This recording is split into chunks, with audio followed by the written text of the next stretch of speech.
नमस्कार, स्वागत है आपका सिबलिंग स्टडी के इस चैनल पर। आज हम बात करेंगे सोशियोलॉजी के नेचर के बारे में और इसका क्या महत्व है, क्या इसकी उपयोगिता है, इसके बारे में आज हम बात करेंगे। तो सबसे पहले हम बात करेंगे नेचर के बारे में।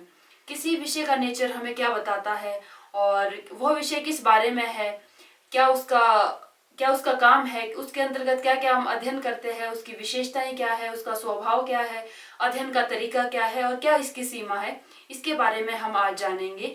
तो जो समाजशास्त्र का नेचर है, इसमें कुछ कन्फ्लिक्ट है। कुछ समाजशास्त्री कहते हैं कि ये सामाजिक विज्ञान का विषय है, कुछ कहते हैं कि ये नहीं है।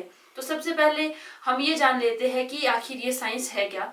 विज्ञान का तात्पर्य ज्ञान की किसी शाखा से नहीं है, बल्कि विज्ञान एक पद्धति है, एक दृष्टिकोण है किसी तथ्य, समस्या या परिस्थिति को सुव्यवस्थित ढंग से समझने के लिए और उसकी समस्या का समाधान निकालने के लिए। कोई भी विषय वैज्ञानिक पद्धति का हो सकता है यदि उस विषय से संबंधित जो तथ्य है वो व्यवस्थित है और उसके आधार पर हम सिद्धांत का निर्माण कर सकते हैं। सिद्धांत निर्माण के लिए कुछ महत्वपूर्ण चीजें होती है और उसको एक सिस्टमेटिक वे में ही हम उसको करते हैं। जैसे सबसे पहले हम किसी प्रॉब्लम को ले लेते हैं, हम किसी समस्या का चुनाव करते हैं और उसके बारे में हम जानने की कोशिश करते हैं।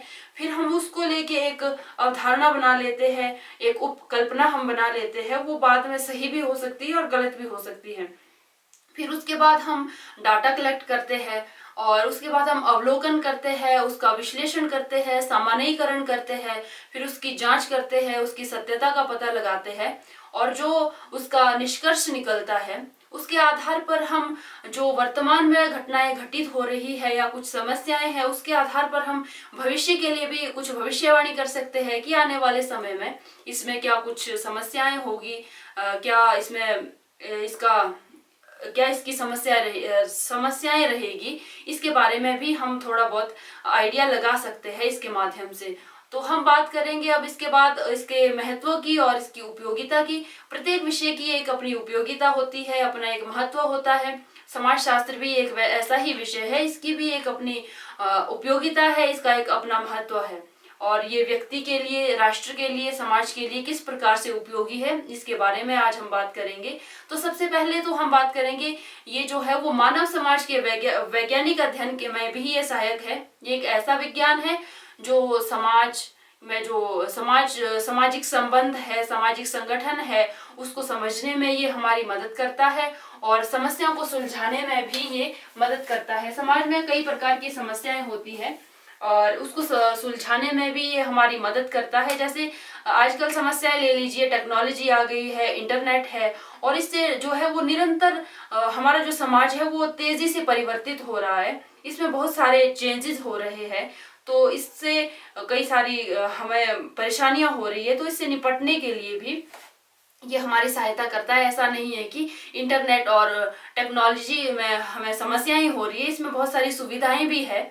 और इसके बाद समाज में कुछ अंधविश्वास होते हैं, भ्रांतियां होती है, उसको भी ये दूर करता है सामाजिक अध्ययन करके। और समाज में हम जाते हैं, फील्ड वर्क करते हैं, लोगों के व्यू जानते हैं, तो ये जो अंधविश्वास और भ्रांतियां है इसका भी ये निवारण करता है। और जो समाजशास्त्र है वो एकमात्र ऐसा विषय है जो समाज का समग्र रूप से अध्ययन करता है। जैसे हम बात कर लेते हैं पॉलिटिकल साइंस की, जो राजनीतिक विज्ञान के जो हमारे विचारक है वो एक ही पहलू का अध्ययन करते हैं कि राजनीति क्या है, इसका क्या प्रभाव पड़ रहा है लोगों पर। वो राजनीतिक तरीके से ही सोचते हैं और उसका जो समाधान है वो राजनीतिक तरीके से ही बताता है। जो समाजशास्त्र है वो इसका संपूर्ण अध्ययन करता है और देखता है कि लोगों को क्या सुख सुविधाएं मिल रही है, क्या उन्हें परेशानियां हो रही है और समाज के नियोजन में भी ये सहायक है।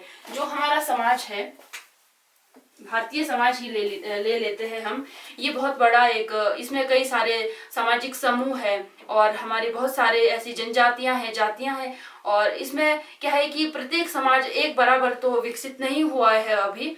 तो ये हमें एक प्लानिंग बताता है कि सोसाइटी में हम आगे कैसे बढ़ सकते हैं और क्या कुछ इसमें हम चेंज कर सकते हैं जिससे हमारा विकास हो सके, राष्ट्र का विकास हो सके और हमारा व्यक्तित्व कैसे निखरे। तो इन सब चीजों के बारे में भी ये बताता है। और सबसे मेन है जो आजकल पॉपुलेशन है, भारत ने तो पूरे विश्व में प्रथम स्थान पा लिया है, हमने चाइना को भी पीछे छोड़ दिया है।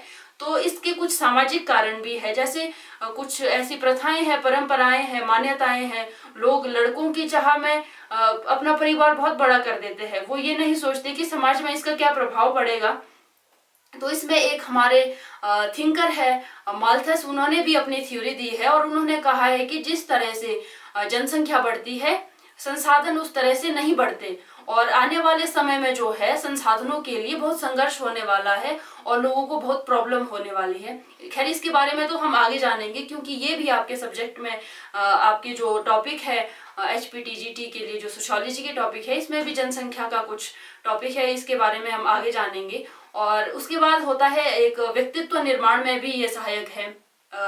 तो व्यक्तित्व निर्माण के लिए जो आवश्यक तत्व होते हैं वो एक तो होता है वंशानुक्रम, जो गुण होता है, हमारा कल्चर यानी हमारा सीखा हुआ व्यवहार, और पर्यावरण। हम जैसे वातावरण में, जैसे पर्यावरण में हम रहेंगे, यदि हम अच्छे लोगों की संगति में रहेंगे तो हम अच्छा करेंगे, अच्छे बनेंगे। और अगर हम बुरी संगति में पड़ेंगे तो कहीं ना कहीं हमारा परिवार भी प्रभावित होगा, हम खुद प्रभावित होंगे और हमारा समाज भी प्रभावित होगा, और ना ही हमारा समाज इस तरह से आगे बढ़ सकता है। और इसमें आज ये भी एक बहुत बड़ा चैलेंज हो गया है कि जो हमारा सामाजिक परिवर्तन है वो बहुत तेजी से हो रहा है।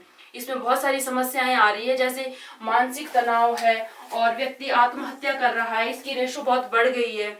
और समाजशास्त्र इसको रोकने में भी सहायक है और इसके कारणों का पता लगाने में भी ये उपयोगी है। हम इसके माध्यम से कारणों का पता लगा सकते हैं कि ये ऐसा क्यों हो रहा है और क्या इसमें ऐसे कदम उठाए जाए जो इसकी रोकथाम की जाए। तो जो समाजशास्त्र है और एक ये व्यवसाय के रूप में भी बहुत विकसित हो रहा है, आजकल बहुत प्रचलित है। हमारे जो समाजशास्त्री है यानी जो समाजशास्त्र पढ़ते भी है और इसमें आगे नौकरियां भी ले लेते हैं, जैसे आजकल महिला एवं बाल कल्याण अधिकारी है, सामाजिक कल्याण अधिकारी है, जनजाति कल्याण अधिकारी, ऐसे बहुत सारे अधिकारी है जो समाज का भी भला कर रहे हैं एक तरह से और अपना जीवन यापन भी अच्छे से कर रहे हैं। इससे वो अर्जित भी कर रहे हैं और समाज के लिए कंट्रीब्यूट भी कर रहे हैं। तो ये थी आज की जो हमारी प्रकृति थी सोशियोलॉजी की, और इसका क्या महत्व है और क्या इसकी उपयोगिता है, ये आज हमने ये पढ़ा। और अगली वीडियो में हम पढ़ेंगे इंडियन सोसाइटी के बारे में। यदि आपको ये वीडियो अच्छी लग रही है, आपको समझ आ रहा है, तो आप इस वीडियो को लाइक करें, शेयर करें और कमेंट भी करें। और आने वाले कुछ दिनों में मैं आपके लिए हैंड रिटन जो नोट्स है वो भी प्रोवाइड कराऊंगी और MCQs भी मैं लाऊंगी जो आपके एग्जाम के लिए आपके लिए बहुत ही उपयोगी होने वाले हैं। तो यदि आपको ये वीडियो अच्छी लगी तो आप इसे लाइक करें, शेयर करें और हमारे चैनल को भी सब्सक्राइब करें। धन्यवाद।